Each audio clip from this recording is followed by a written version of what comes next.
go ahead and get started. We appreciate everyone who came. This has been an overwhelming response. As you can see, we've had to have overflow, which is a great problem to have.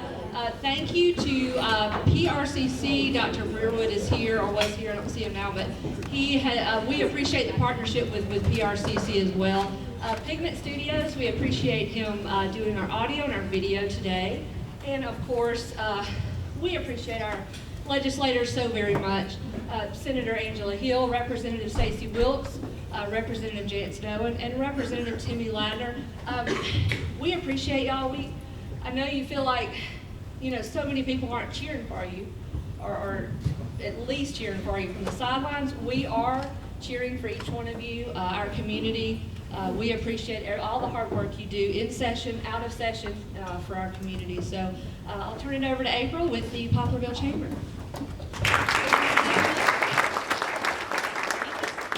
Can you hear me? No? Can you hear me? Use that mic.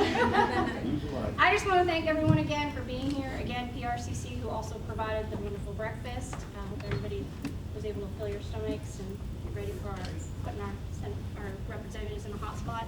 I also want to thank our sponsors that we have here today. We've got Coast Electric, Mississippi Power, Bank Plus, C-Spire, Poplarville Family Chiropractic. Who do I leave out? That was everybody. Thank you, everyone. I'm going to go ahead and turn it over to our group here. Senator Hill, if you'd like to start us off. I'm going to just try to hit some highlights, so I'm going to just mention some highlight bills and talk fast. That way you get an idea about some of the things that we've done. These are not necessarily my bills. These are just what I consider highlights. House Bill 1644 allows cities and counties to contract with more than one ambulance service provider, so when necessary, a backup service provider can cut response time to emergencies. Many times when we pass bills like this, the word allows still gives leeway for the counties and cities to do it or not do it. This is one of the bills that I felt like should have been required. Y'all sent us up there to make some decisions, and I think that we should have a backup ambulance provider, and these exclusive contracts have gotten people in trouble. So I'm still, looking at that, and we're gonna see what happens with it. But had a friend that her ex-husband laid on the floor for 2 hours in Jackson waiting for an ambulance to come, and so that's where that bill came from. And I think Stacey probably worked on that bill a lot. Okay.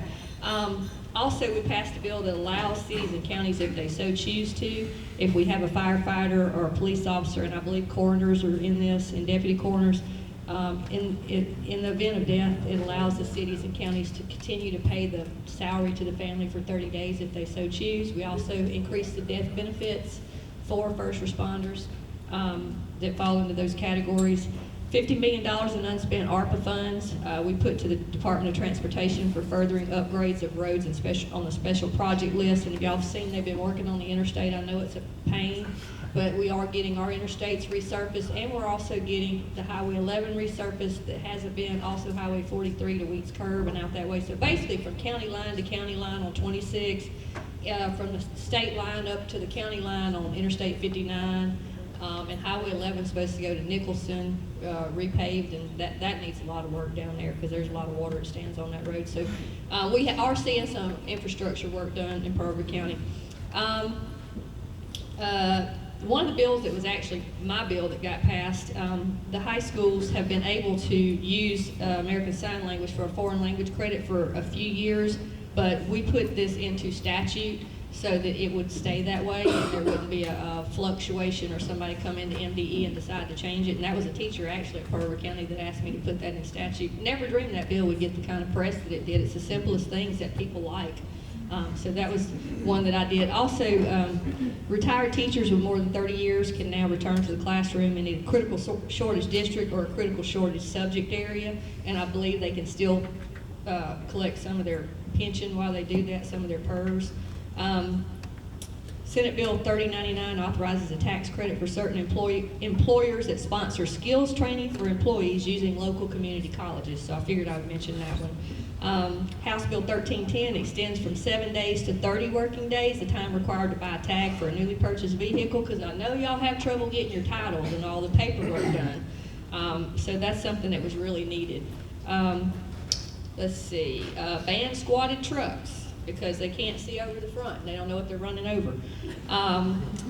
Senate Bill 2140 creates the Mississippi Prior Authorization Reform Act. This is a bill that I have worked with legislators on for many, many years, because when you go to get a test or a prescription, you don't need 50 people in another state in a different profession than what your problem is deciding whether or not you're going to get coverage with insurance.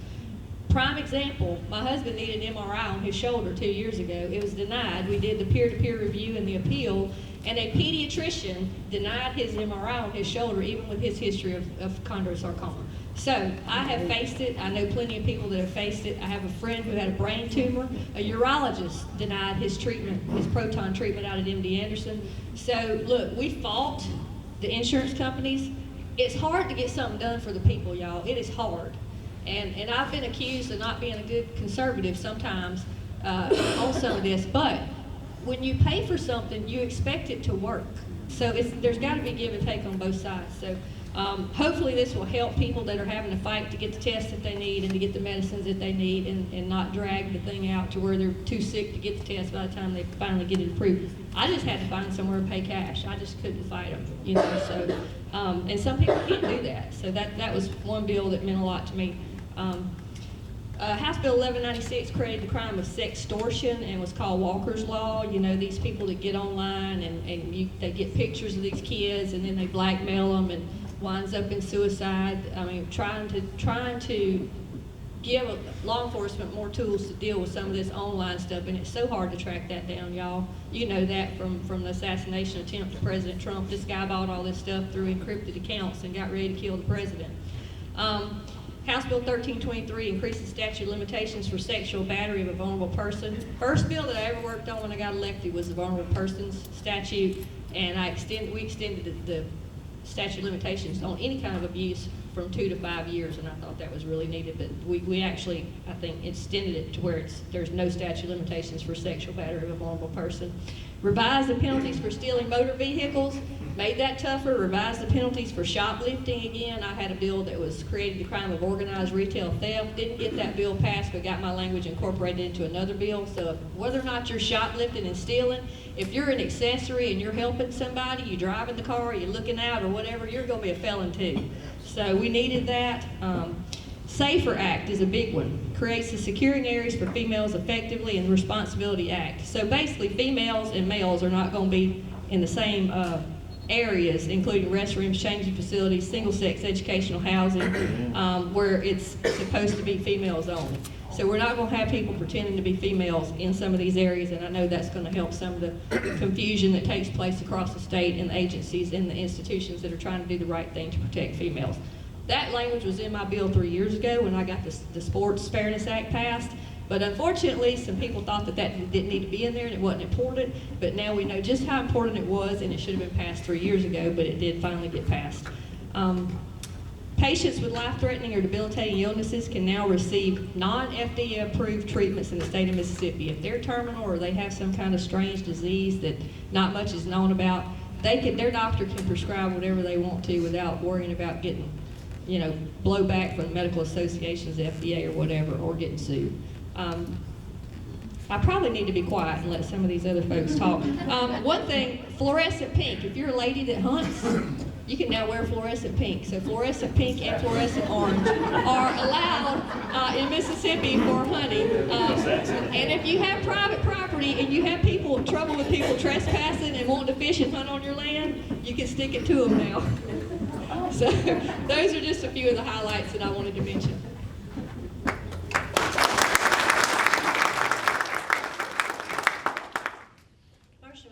Starting out, I'd like to thank all of you for coming and the interest that y'all have in our community. And I would like to say that I feel very fortunate to work with these ladies and gentlemen up here. Our delegation works so hard. We represent, you know, south of the part of the county, north part of the whole county. So we work together and we all compromise and make changes so that our county comes out best. And when you have a lot of fighting amongst each other, which a lot of the counties do, and it causes problems and they don't get as much done, but we work really well together and put the interests of our county and our people first. And I'm also very, very happy to see Picayune and Poplarville Chambers. So thank y'all so much for working together and putting this together.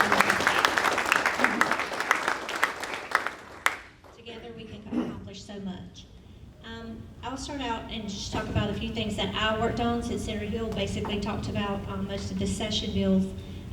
One of the big things that I've been really heavily involved with is EMS. Last year, the governor assigned me to a task force, and it was made up of members from the EMS community, along with myself and Senator Branning as the two legislators.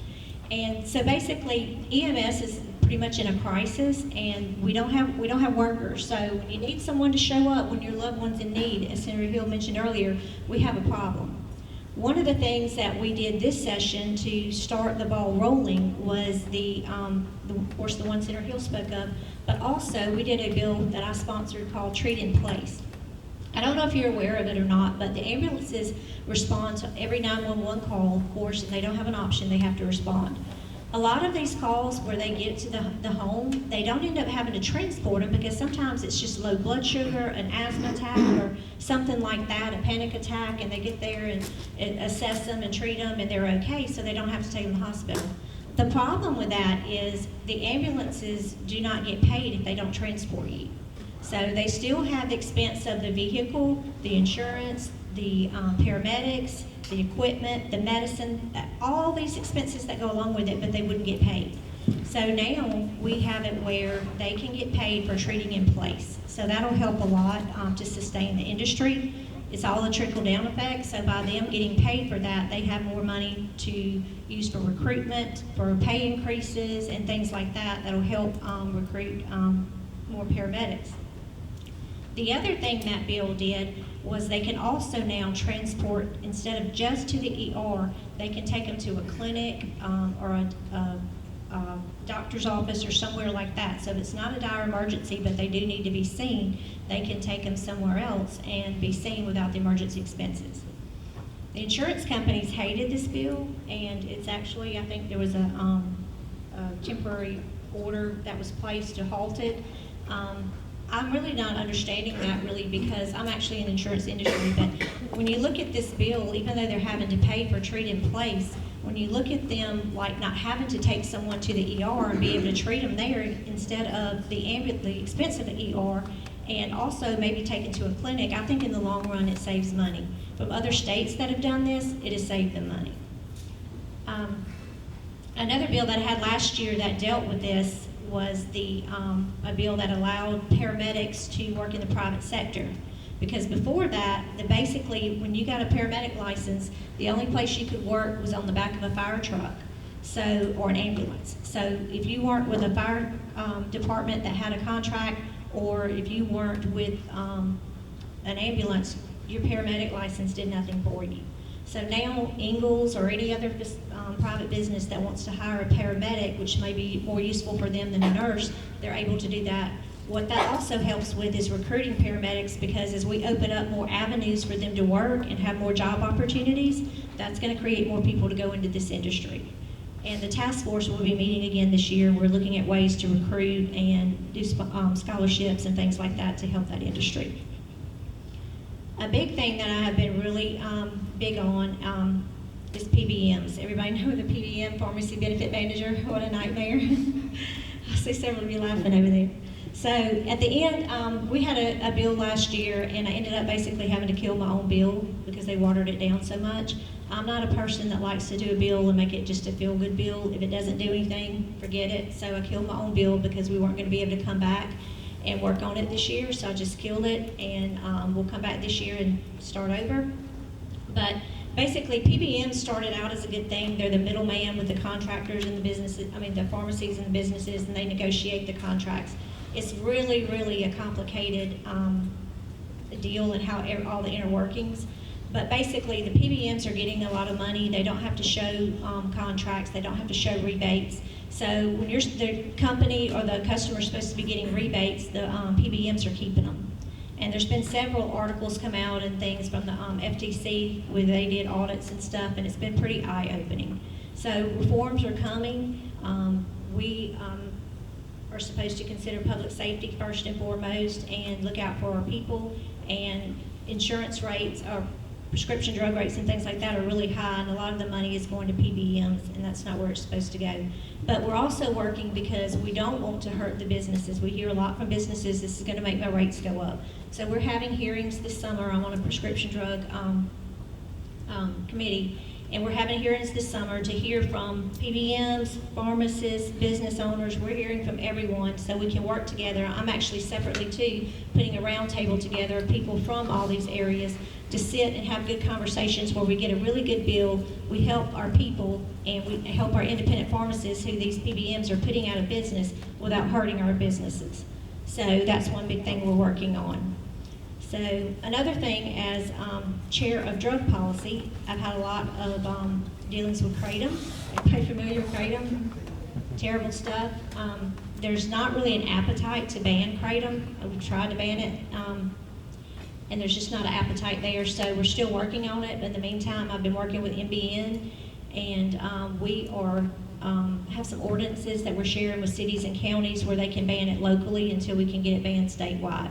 This is just bad stuff. You don't know what's in it. There's been a lot of deaths, addictions. It's just bad stuff, and I think a lot of you see it in your quick stops and places like that.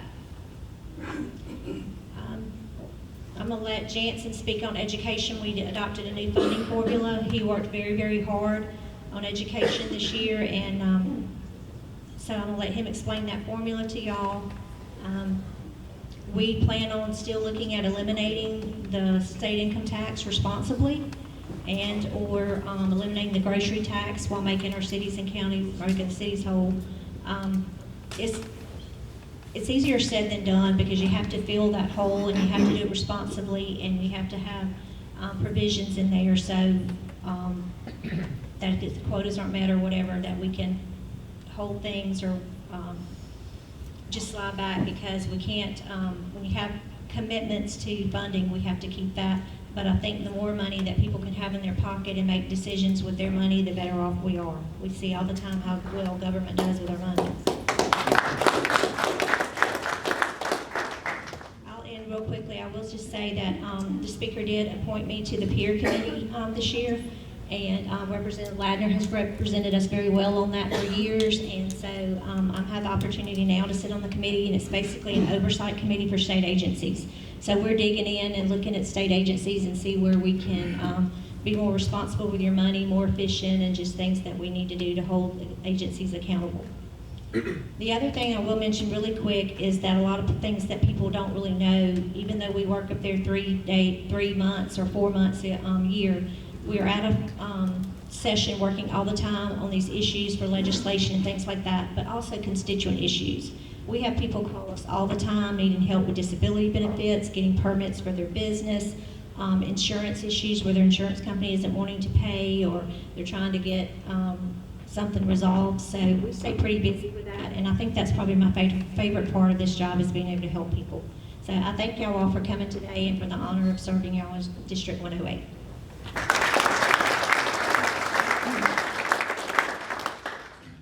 Thank you, and if I could just echo what Stacy said, serving with Timmy, Stacy, and Angela is one of the best parts of this job. We do work really well together. A lot of our delegations throughout the state, they all hate each other, so there's a huge problem, and you can see those counties suffer whenever the delegations themselves don't get along. Sometimes I want to punch Timmy in the face, and he wants to punch me in the face, but usually we make it work out. I will say that over the last, since I took office and as the freshman member, while I serve as vice chair of the Judiciary B Committee, I've also been heavily involved in education policy since I took office. One of my priorities, and one of the House's and the Senate's priorities, has been eliminating MAEP, the old funding formula. It's been around since the late 90s. I did not believe that it funded the students how they needed to be funded. I thought it looked at the wrong type of, I guess, mechanism to get the money into the schools. So this year, one of the priorities was to eliminate MAEP and replace it with a new funding formula. So we sponsored a bill this year called the Inspire Act. Back in January, we introduced it. It died 5 times, and we resurrected it all 5 times. Ultimately, we brought it back to life a final time. We changed the name. It's now the Mississippi Student Funding Formula. but the first time in 30 years, MAP has been repealed, and we have a new funding formula. That funding formula, it basically, just to sum it up, it gives us a base student cost for every public school student in the state, and then it gives certain weights for certain types of students, special needs, poverty.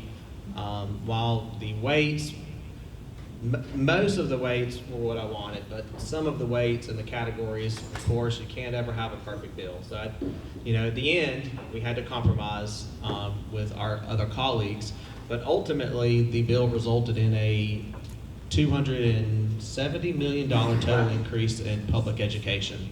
That's the most public education has ever been funded in Mississippi history.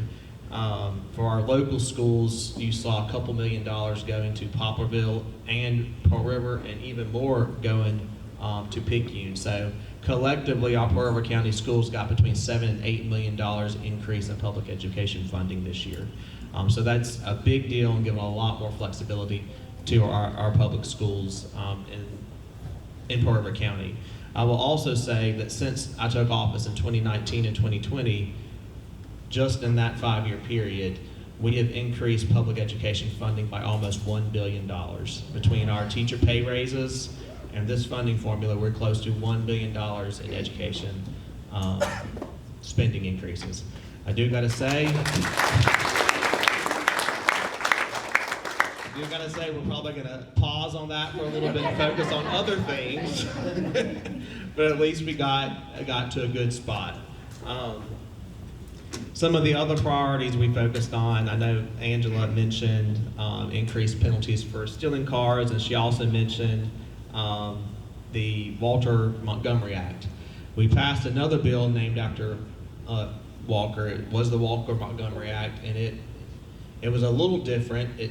It's focused on the access that children have on social media to obscene materials and materials that could harm them, harmful materials online.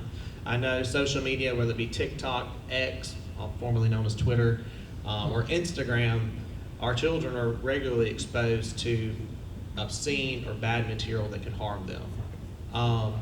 And we banned that, or we put some requirements on Facebook and these companies, Google or whatever, that requires them to do age verification requirements and requires them to kind of be more involved in protecting our children. Now, that bill was sponsored by Representative Ford out of Madison County, and Senator Hill carried the water on it really big over in the Senate. Over on the House side, I added an amendment to it. As you know, AI and technology is exploding right now, and one problem we have had with our child pornography laws is that individuals are now able to take my children's faces off of Facebook, and they can morph them into child pornographic acts. So while it's not an actual video, they can take children out there and create fake child pornography videos. And under our current law, that is not against the law, because the law only recognizes the portrayal of actual children. So I added an amendment to this bill that required that, or that changed it to change the child pornography laws to reflect AI morphed images, or any morphed image. If you take a child's real face and you morph that child's picture into any type of pornographic act, you're just as guilty as if you recorded a real child in that act. Now Google sued us, and we are currently in a lawsuit over that bill, but we suspect that we will ultimately prevail in the Fifth Circuit. Another thing we did is, I know you've probably all heard of, I don't know if you've all heard of switch devices. So these are devices you can put on semi-automatic firearms, and you can make them like machine guns. We've had a huge issue in the state with gang members being able to have access to these weapons. The poor officer in George County that was killed during session, he was killed with a device such as this. So when you're on the street and you're an officer with your sidearm and you're up against somebody with these types of weapons, it's very hard to defend yourself. So we did ban these switch devices. We adopted the federal statute It says that if you have these switch devices, and they've been illegal under federal law for 80 years now, this just gives our state prosecutors the ability to enforce the law on their own as well. They can't really depend on the Department of Justice under this administration to do anything for them right now. One other big bill we did take on was mental health, and I know Melinda has had to deal with this just like I have, but previously, if you committed someone for mental health issues, they spent a lot of time in the county jail because, one, some counties don't care and they don't try to find beds for them in mental health facilities, or two, we just don't have beds available.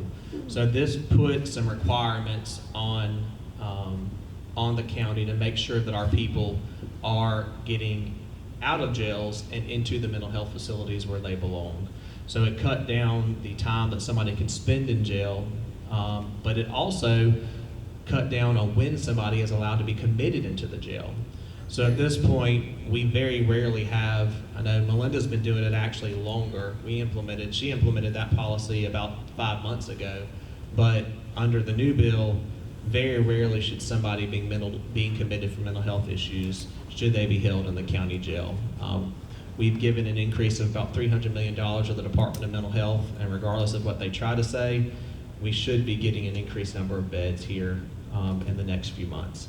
So I think that's a big deal for our people that need the most help. I work with Melinda a lot, mental health issues. She's doing a great job. Those are often the forgotten people we don't think about, and they cost us a lot of money too in the end run. So it's very good that we are taking care of them in that way. And I will go ahead and hand it off to Representative Ladner to finish it up. Thank you. Thanks everybody for being here. Thank you for having us. This is always a good thing to do, is meet up, talk about things that happen, things that we're looking at in the future. And we do have a really good delegation, and I represent parts of 3 counties, but Pearl River County is most likely the most engaged county that I represent. People are always involved, they're always wondering, they're always asking questions. And I personally think that's a good thing, and I like that. But they pretty much covered everything we've done in the session. For the past 7 years or so, I was chairman of the Marine Resources Committee. I've worked on things trying to get the oyster fishery back up and running, and I wrote some bills this year and passed a couple bills this year to continue that. So that seems to be moving along. My new committee is Conservation and Water Resources, and I was talking to some guys earlier about there's a case before the Supreme Court called Sackett versus EPA, and the Supreme Court ruled that the EPA has kind of been overstepping their boundaries. They've been doing a lot of regulations that they shouldn't be doing and don't have the authority to do. So we're going to start holding some hearings in the next few weeks throughout the rest of the year. And Senator Scott Delano is the chairman on the Senate end, and he and I are going to start holding some hearings. And we're going to start looking at how to redefine wetlands and waters of the state in Mississippi, so those regulations are not too much of a burden on the citizens who are trying to build. I see some real estate guys in here, some engineers in here who appreciate that, because it's tough dealing with wetlands issues right now and Corps of Engineers issues, and so we're going to try to redefine that in the coming years, and we're going to try to see if we can set some boundaries on that and make it a little more, a little easier on landowner and folks trying to build houses. I personally try to focus on government accountability all the time, and when government oversteps, I like to be one of the guys who say, wait a minute, and all of us at this table right here fight that every day up there. Stacy said something about we work year round, and I'm in Jackson every week now, at least 2 days, even when we're out of session. Sometimes I'm up a couple times a week. But you talk about some of these government accountability things. I've written a lot of bills dealing with CPS, you know, termination of parental rights, taking children from families, things like that. I drafted a bill last week that says if a government agency, a state agency, implements a new regulation, they have to cite 2 regulations that go away that day. President Trump did that 6 or 7 years ago, or 5 years ago, and I got to studying that. I've got my legal staff looking at it, and I said, find out what they did on the federal side. We want to do that here because these agencies are just bound and determined to put a stranglehold on you any way they can, and we're trying to fight that every day. We did. I was talking with Dr. Seal earlier. We did a PERS bill this year, public retirement. Public employees retirement. Stirred up a lot of controversy. Didn't pass, thankfully, but what it did was bring people to the table. It made people realize that we do need to have that conversation, and that conversation is being had right now. So, there were some possibly bad legislation or bad bills written, but some good came out of them at the end. Even some that didn't pass. But we're here. We're easy to find. We're easy to get in touch with. I've got a handful of cards on me. Anybody that wants one before we leave, I'll hand you a card. Got plenty more out in my truck. Please don't hesitate to call or text or email or whatever the case may be. Find us. We will be back in touch with you. We'll help you any way we can. Thank you.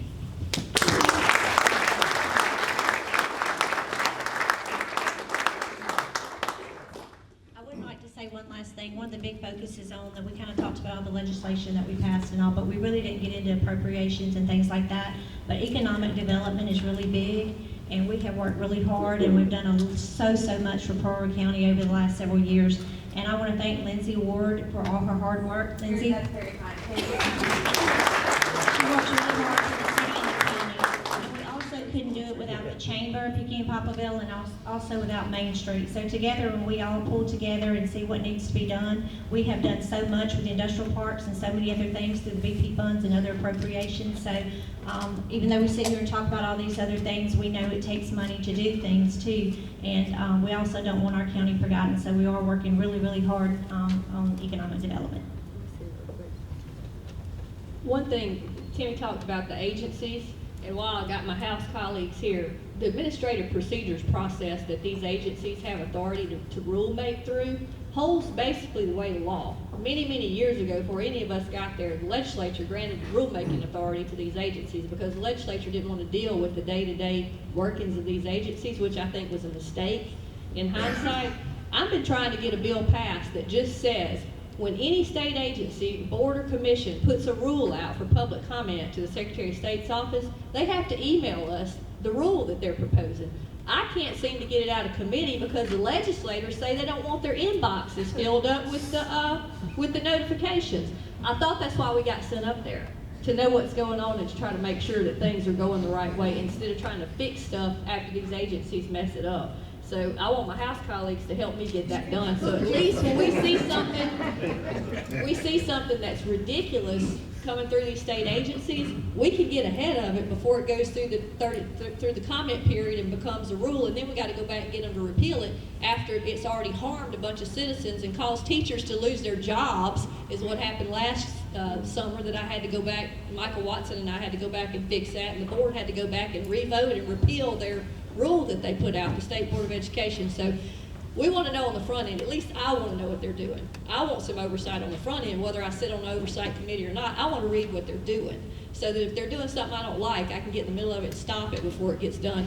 And as far as the social media stuff, if we want to protect our kids from pornography on social media, we also need to protect them in our public libraries and in our school libraries. And I don't understand why that is so hard in the state of Mississippi. You can't have it both ways. If you're going to protect them from social media, you're going to protect them when they're in a public body or building that's paid for by the taxpayers.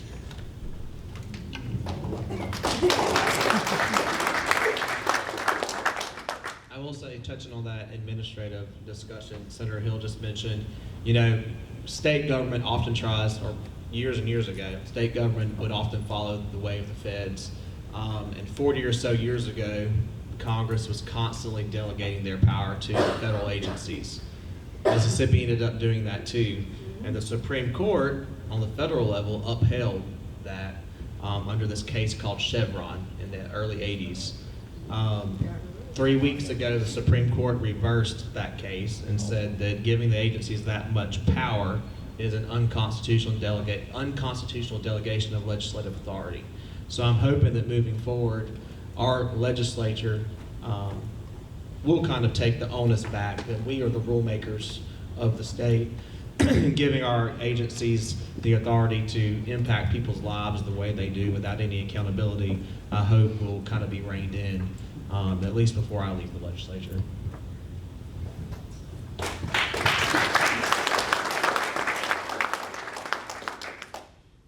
I just want to thank all four of you so much for being here and for sharing this information. We're going to enter into a brief Q&A, so hopefully you're curious enough that you've got some questions, or if you need any clarification on anything that they've mentioned, or maybe something that they didn't. Are you guys cool with sharing that mic so I have the mic. If you don't think you can speak up loud enough, I'll bring it to you, but I guess we'll just do show of hands if you have a question, and I'll come to you.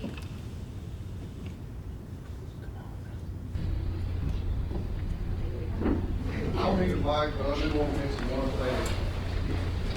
There's one black hole that I can't even seem to get much information out of it. It deals with 911. 10 years ago, to what Harper County gets in the 911 funding is the exact same amount with a few dollars. It has not changed in 10 years. 10 years ago, I probably had one cell phone that I was paying for. Now I've got, I think 6. I'm paying more dollars than I paid back then and everybody else, because I know everybody says it's the landlines went down and it's there. But I can tell y'all, we got a lot more people in this county, there's a lot more cell phones, there's a lot more money going somewhere that's not coming back. I know that was some stuff that's been talked about before, but none of our counties are either getting any more funding from the 911 bill. And when you try to call up there and find out, it's like a black hole that nobody wants to talk to you about it. There's a peer report. Yeah, there is a peer report that will look into that, because we have had conversations about that, but we will look into that and try to get those answered, because you're exactly right about that. So we will get back with you on that, Adrian, and see what we can find out and what the peer report said. I've asked the auditor's office to look into this on more than one occasion, so maybe this is something that'll strike Shad White's fancy, being that he's, all over the news all the time. So I will go back and re-mention that again, but I did have one girl working on an auditor's office, and honestly, she was hitting brick walls too, so it may take some subpoenas. So we'll definitely continue, and I actually had a couple of bills on that too, but they never get any traction either on something like that. But when somebody's got a honey hole somewhere, it's hard to uncover it. So we'll work on that. We'll continue to work on that.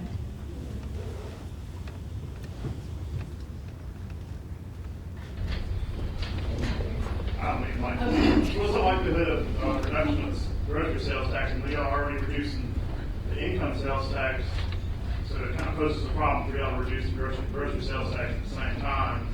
That's just, what do you think the likelihood of the bill passing in session for the law in that grocery tax? I don't think that we would do both. I think it would be either or. I think the main goal is to eliminate the state income tax, but as we're trying to do that, the grocery tax is an option as we find a way to make our cities whole for that. So I don't think that you would see both of that at one time. I know there is an appetite in the House and I believe the Senate to eliminate the state income tax or the grocery tax. But like I said, you have to have triggers in there so we do it responsibly. And so, because we are committed to funds, and so we have to do it responsibly. So there are talks, and I know the House has a committee set up for that, specifically to talk about that and talk about ways that it can be done responsibly. So they're meeting out of session this summer and all on that to come up with a good bill And I know it will be a House caucus discussion that we all discuss on the best way to move forward and try to do that. But I think it would probably be one or the other. Yeah, and Jeremy, I know the press is saying, no offense, the press is saying, you know, income tax or grocery tax. The speaker appointed me to the committee on tax reform, and one of the things he stated, or the chairman stated in the last meeting, all options are on the table. So when we're talking about tax reform, we didn't name the committee the Select Committee on the Income Tax Elimination. We're looking at the overall tax system in Mississippi from the locals all the way up, and we're looking at what's best for the state economy, what's best for businesses, what's best for people, and what's best for our local governments. So it's not just us looking at the grocery tax and the income tax, we're looking at everything. And we're working that over this session and hopefully, or over the out of session, and hopefully the committee will come up with a good plan to present to the House in January. But I just think it's important that we put out there to the press that we're looking at everything, not just either or. What people need to realize is when you do eliminate the grocery tax, the cities do get a rebate on the sales tax that they create, that they collect and send to the Department of Revenue. They get 18.5% back. So groceries are one of the biggest taxed items, the biggest bulk purchase items in a city. So if that is eliminated, the state's basically going to have to look at how much money those cities are collecting. We're just going to have to give them an appropriation. Because personally, I don't want my property taxes raised to make up for the loss in grocery tax. So that's where your dilemma lies, is if you take that tax away from the cities that they're collecting, they're going to find that money somewhere else if you cut that out. So the state's basically either going to pay them that money, and they're going to have to figure out how much that money is going to increase year over year, because in areas that are growing in population, they would be getting an increase, you know, in those grocery tax collections as the population increases. So that's got to be a formula that's got to be worked out so that the cities would be made whole for what they would lose if we eliminate the grocery tax, because we don't want it to be swapped over to property tax. Because property tax, we're carrying too much burden with property tax, because that's the only way they have to fund things is through property tax. They don't have the ability, nobody in the state of Mississippi has the ability to raise sales tax. Only the legislature does. So the only way that the counties or cities can raise revenue is either through a bond or through property tax.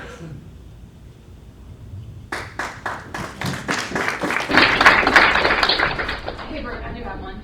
I do want to say I don't think the people in this room know how great it is of how much you guys work together to make this whole entire county successful, but I just want to say I appreciate you guys for what you do for us here locally, and the fact that we have both of our chambers here together working together is very heartwarming, honestly. My question for you all is, you know, with your support, we've been successful in doing Gulf Coast Restoration Fund applications for both our technology park in Picayune and the industrial park here in Poplarville, which y'all take Highway 26 and check it out. It's looking beautiful. My question for you all is, what is your temperature for this next legislative session when it comes to Gulf Coast Restoration Fund? I know last year was a different year, and the appropriation cycle, because beyond the competitive nature of GCRF, which we're fighting below 6 counties, you know, the basic appropriations route is the entire state. And so the fact that you all have been so supportive of both the cities and the county the past few years, I wanted to see what you thought the temperature was for this next legislative session. Yeah, that's something where you really don't know until you get there. Just like last year, we didn't know that we wouldn't get any funding for that. For the BP Gulf Coast Restoration, that's for the 6 coastal counties, money from the oil spill damages. But so apparently Harrison County, the year before, there was some Gulfport actually backdoor deal, and they kind of got all the money out of the account. Basically stole it, yeah. So you talk about some upset people. So basically the 6 coastal counties, everyone except for Gulfport was really ticked off, and it was some very unpleasant conversations that took place. And so with that money not being there, we didn't get to bring money home for those projects like we normally do. So that was really sad, because there were so many good projects and things we're trying to do. we won't really know until we get there. Appropriations is the last thing we do really before we walk out the door. You never really know, and what we try to do is we look when we get all the funding requests in and see what, what all comes in for our county. Then the house gets kind of together and we kind of talk, and then we get with Senator Hill and see what, she wants. It used to be Senator Hill and Seymour, now just Senator Hill. And we talk as a delegation to see what we think is the best. We can't fund it all, so we try to see what we can get the biggest return on investment for your money. And so that's what we work on. Like I said, we really don't know to the end, and so we just look at everything when it comes in and try to make the best decision we can. Last year, we were really caught off guard that Gulfport had done that. To my knowledge, Gulfport's going to be sitting out for a little bit, we hope. So hopefully there'll be a good bit of money back in the county. And also there a different amount comes in every year, so all that changes too. So, and then we don't ever know what overage that we have and things like that. So that's always last, but we always look at all of our requests and work on that. So that way when we get down to it, we kind of have an agreement between our delegation is where we need to go. And I will say, just moving forward, over the last few years, we've had ARPA, we've had, what was that other bill? Build Back Better. We've had a couple of pieces of federal legislation post-COVID that sent a lot of money into the state. And then on the state level, and I hate to say this, it makes me want to bang my head into the table, we've increased our spending by a lot. And I'm getting nervous about it. And my mentality is we probably need to slow down a little bit. I think and the economy's slowing down.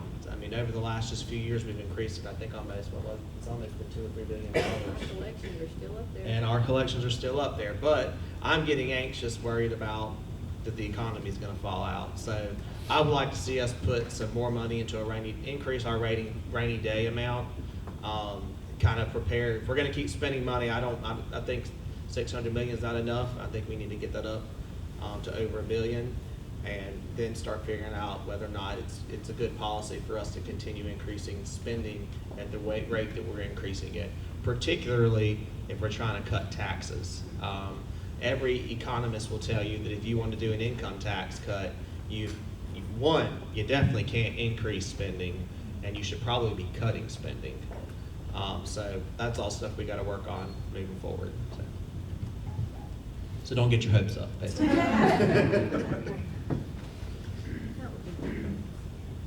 And BP funds is totally outside of that. Yes. BP funds is a set settlement amount that's not contingent on revenue or anything. We've got that for the next few years, so that doesn't count. He's trying to make us act like we're trying to do that. We've been growing government more than I want to, but let me say this about the GCRF funds. I know a little bit about it. I'm sure everybody in this room has heard that famous saying from Alexander Pope, "To err is human, to forgive divine." You've heard that? Me and my business partner has a saying. It is, "To err is human, but it's even more human to blame another human." So that's what went on with the GCRF money this year. Everybody was 20 million that left it last year that nobody knew about until after it happened. Everybody spent this year blaming everybody else. So the general consensus was, let's back up, let's look at this, and let's wait till next year. And it does some good to do that, because next year we got 20 million more than we would have had last year. So, I think it's going to be okay. We're going to fund some bigger projects next year, more projects next year. We've got new leadership in the House now, and I'm sure they think differently than we do on the coast. So we're going through a phase right now to figure out where everybody is and where everybody stands. I think we'll figure that out before next year, and we'll move forward with it then.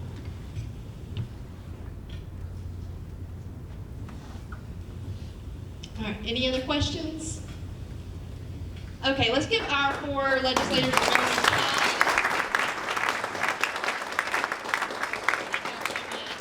applause. Again, just thanks to everyone for being here. Thank you to Pearl River for allowing us to use the space. And Mr. Jerome, I wanted to give him a shout out with Food Services for helping, for the food and his team today.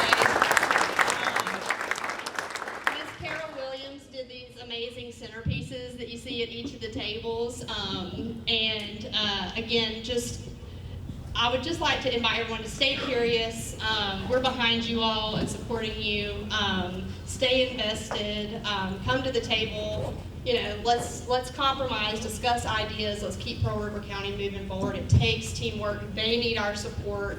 The school districts need our support. PRCC needs our support. The local businesses and industry need our support. So thank you all for being here. Thanks to Lacey and Courtney with Picayune Chamber. We're just really proud of this turnout and excited to see you all. And that's it. We'll adjourn. Thank you.